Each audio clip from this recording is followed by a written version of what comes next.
হরে কৃষ্ণ, জয় ছিল প্রভুপাদ। সনাতন ধর্মের আমাদের মৃত্যুর পর দেহকে কেন অগ্নিতে অর্পণ করা হয়, কেন বা আগুনে পুড়িয়ে ফেলা হয়, এই প্রশ্ন আমাদের অনেকেরই মনে আছে। বা অনেক আমাদের অন্যান্য ধর্ম অবলম্বীরাও বলে থাকে যে একটি মানুষ মৃত্যুবরণ করেছে, সে মৃত্যুবরণ করার পর তার দেহকে কেন এত কষ্ট দেওয়া হচ্ছে। আসুন আমরা জেনে নিই, শাস্ত্রে কি কোনো প্রমাণ আছে বা বৈজ্ঞানিক কোনো ব্যাখ্যা আছে। আমাদের এই শরীরটা গঠিত কোন কোন উপাদান দিয়ে তা আগে আমাদের জানতে হবে। আমাদের এই শরীরটা পঞ্চ মহাভূত দিয়ে গঠিত। ক্ষিতি, অপ, তেজ, মরুত, বোম, অর্থাৎ ভূমি, জল, আগুন, বায়ু ও আকাশ, এই পঞ্চ মহাভূত দিয়ে আমাদের এই শরীর গঠিত হয়।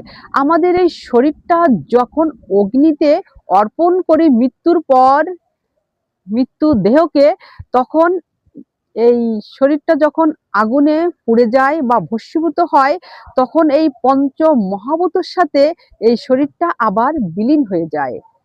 আবার বিভিন্ন শাস্ত্রে, বিভিন্ন গ্রন্থে এই শরীরটাকে অগ্নিতে দেওয়ার কথার বিধান আছে। গরুর পুরাণে বর্ণিত আছে, অগ্নি শরীরকে পবিত্র করে, আত্মাকে মুক্তি দান করে এবং পুণ্যলোকের পথে পাঠায়। যজুর্বেদের 40 মণ্ডলে 15 সূক্তে বর্ণনা আছে, অগ্নিতে শরীর অর্পণ করো, তাহলে প্রকৃতির উপাদানে মিশে যাবে। অথর্ববেদের 18 নং কাণ্ডে বর্ণিত আছে, অগ্নি তুমি দেহকে ত্যাগ করো না, তোমার জ্যোতিতে একে শুদ্ধ করো। সুতরাং অথর্ববেদ, যজুর্বেদ এবং গরুড় পুরাণের বিধান অনুযায়ী আমাদের সনাতন ধর্মের মৃত্যুর পর অবশ্যই এই দেহকে অগ্নিতে অর্পণ করার কথা রয়েছে। তাই আমাদের সনাতন ধর্ম অবলম্বীরা মৃত্যুর পর এই দেহকে অগ্নিতে অর্পণ করে।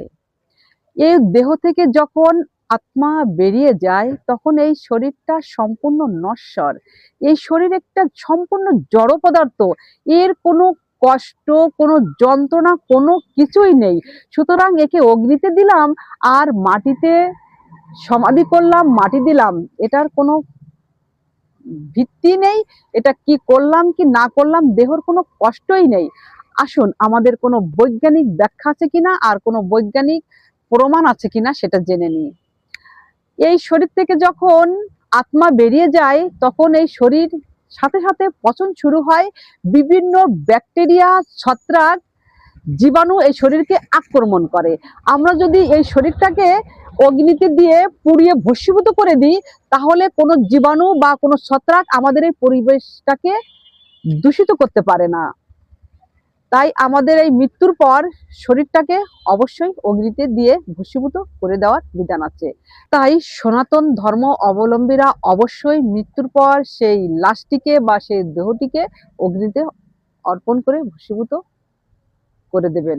হরি বল। জয় শ্রী গুরু গৌরাঙ্গ, জয় শ্রী প্রভুপাদ।